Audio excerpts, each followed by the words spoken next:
Earlier this month, a historic blackout paralyzed Spain and Portugal, leaving citizens stranded, unable to access cash from banks and ATMs. But that's not all.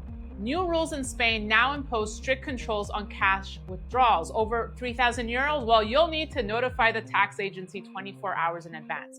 100,000 euros or more, that's a 72-hour wait. So, is this a war on cash? And what does it mean for your financial freedom? And more importantly, how easily can it happen here? Joining us today to talk about this, Professor Daniel Lacalle. He teaches over at IE Business School in Madrid. He's also a best-selling author and has penned an article exactly on this issue. Thank you for joining us today. Thank you so much, Daniela. Thanks for inviting me. Yes, well, I was so happy I found your article on Zero Hedge, which basically detailed what happened in Spain. I mean, first and foremost, were you in Madrid? You're in Madrid right now. Were you there during the blackout? I was here. I shouldn't have been here, but I decided to postpone a trip that I had until Tuesday, only to witness the longest and the worst outage of power in the history of Spain. So tell us a little bit about the experience. I mean, is it exaggerated what we're reading that people were, obviously 24 hours, people couldn't get to the banks, they couldn't pull out cash. What was the sentiment like? Okay, so at the beginning, it was about 12 o'clock in the afternoon. We were in the middle of a Zoom meeting with my Yeah. colleagues, and suddenly the power goes. Hmm? And I imagine, that, it will come back in a couple of minutes. I was able to communicate with my wife, and she said, "Oh, sorry, the power has gone at home." And I said, "Well, it's gone out as well in the office." "Oh, but it's gone out as well in other cities." "Oh, but it's gone out all over the country."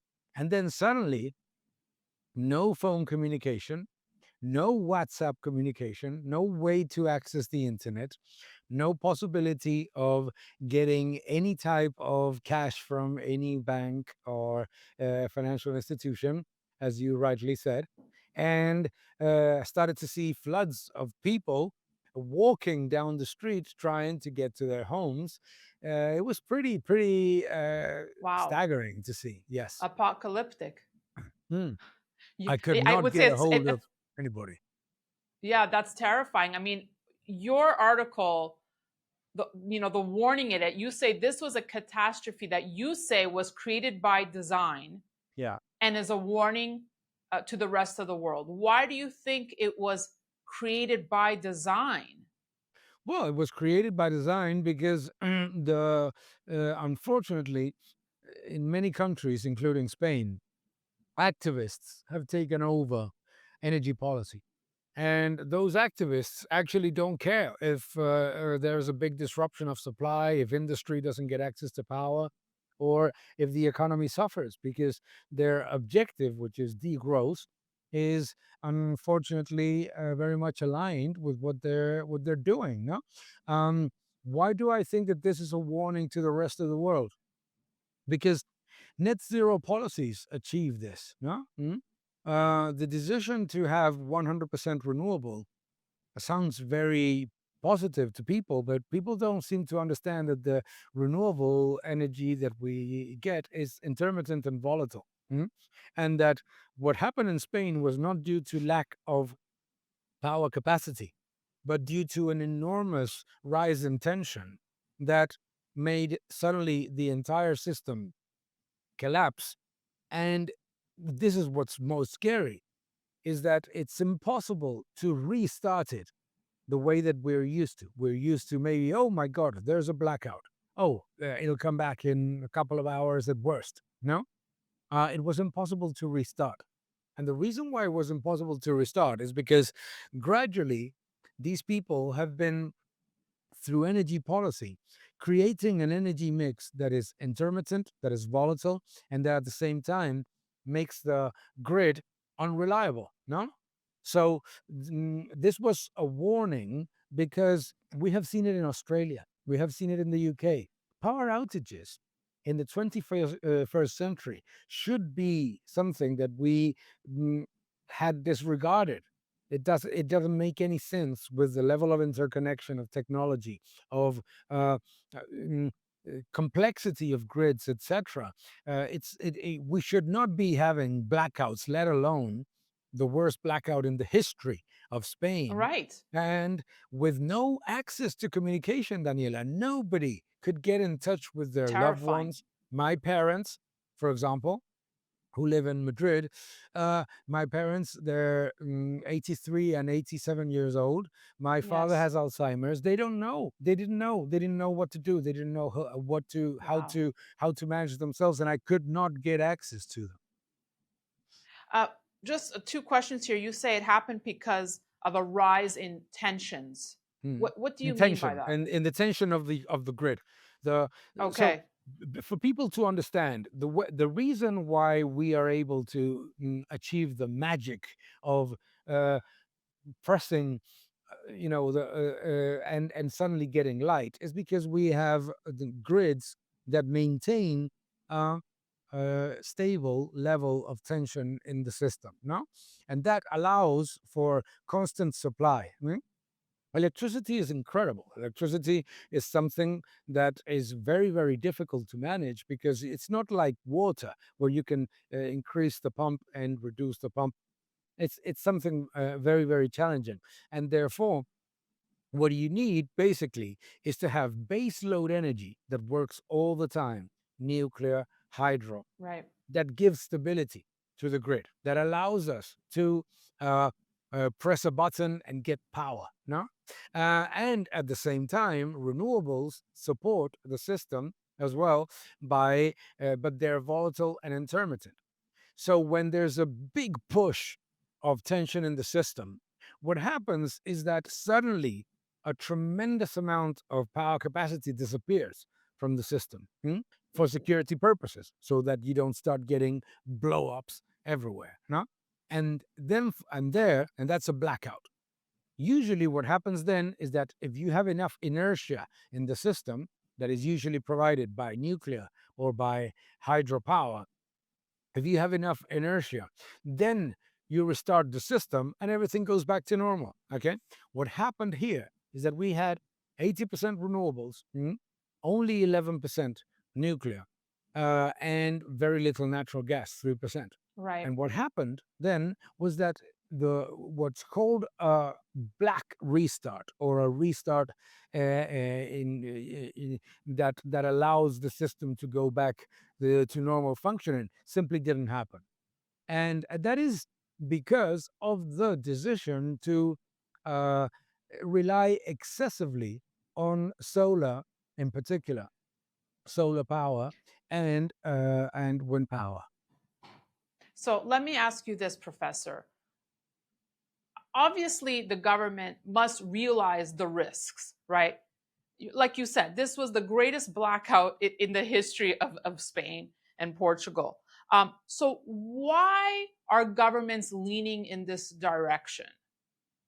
Oh, many reasons. No, first, when you are constantly advised by activists, and at the same time, governments ideologically perceive that the advice of technicians, that the advice of engineers, the advice of private companies should not be trusted because they're evil or because they don't follow the myth that you're trying to Uh huh. create. Hmm?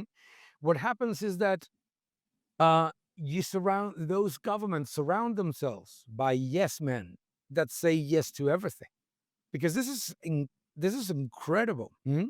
The grid operator in Spain had warned numerous times in writing about the risk of relying too much on renewables. However, who appoints the president of the grid operator? The government. It's a state-owned company. Uh, the president is a politician. The politician is trying to achieve net zero, the first country to achieve net zero faster than anybody else. The government wants that goal. And as Zero Hedge as well reported, just 7 days after hailing the achievement of net zero, we achieved net zero power, net zero Wow. communication, Right. net zero Right. explanation. So But here's this the is other part of the, yeah, sorry please to continue. go to this is exceedingly concerning because it's not something that is only happening in Spain. It's happening Yes. in the United States. It's happening in Canada. It's happening in Germany, where they shut down most of the nuclear plants. They enter into the largest uh, energy crisis in history, and then the government decides to shut down the remaining ones. It's just this ideologization of energy that makes absolutely no sense. That makes no sense to anybody that works in energy. That it's like renewables are left wing and nuclear is right wing. Makes no sense. By the way, Yep. apparently nuclear is right wing in Spain, but it's left wing in France, where they have 80% nuclear power. Now, I experienced something similar. Now, not 24 hours, but in Montreal, Quebec, where they use hydropower, where I was in Montreal at the time and unable to access cash, ATM's not working, you can't use your debit. Again, not for 24 hours, maybe it was an afternoon, but still, it's paralyzing. So I want to bring up the cash component, the money component.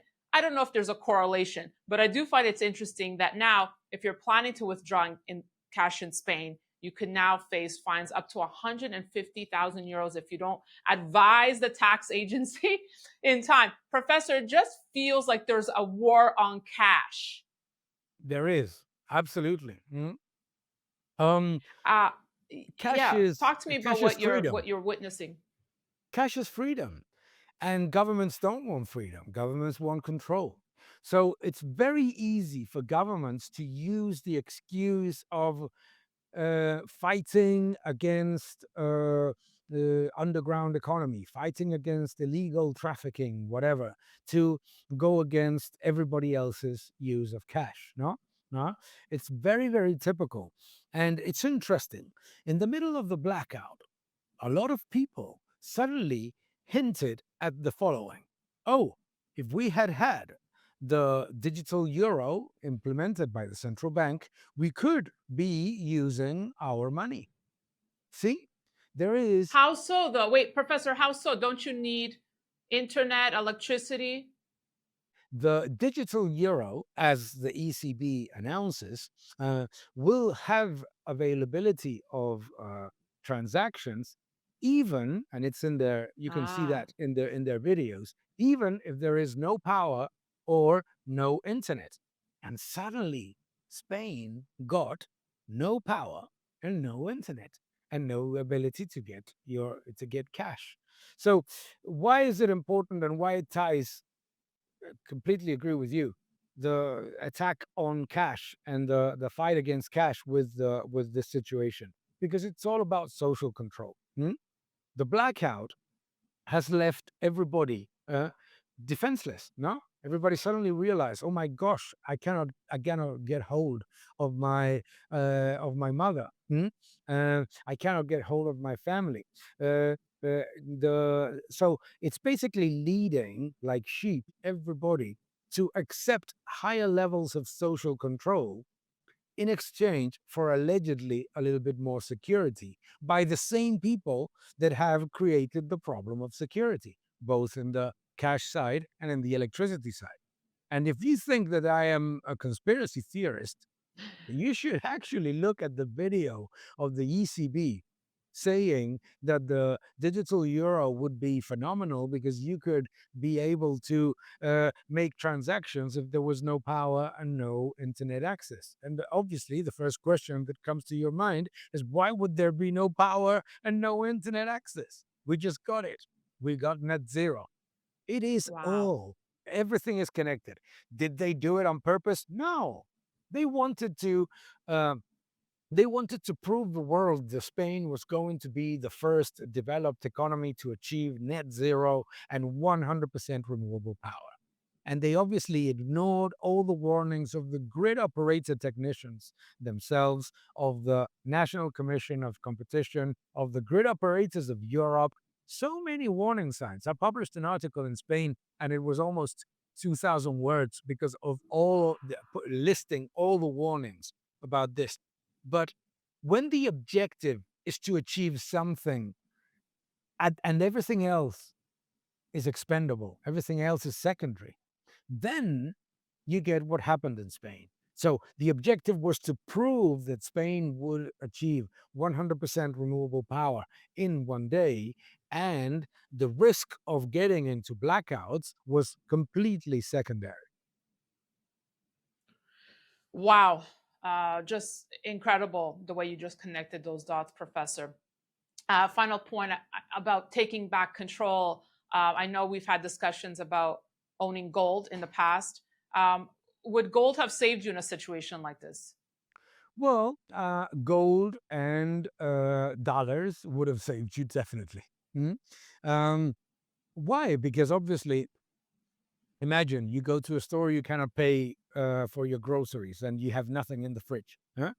Something that happens to a lot of people. A lot of people think, "Oh, come on! I mean, it was only 11 hours. Only 11 hours in Madrid. Huh? In some parts of Spain, 20 hours. By the way, not just 20 hours without power and communications. In some areas of Spain, without power, communications, or water."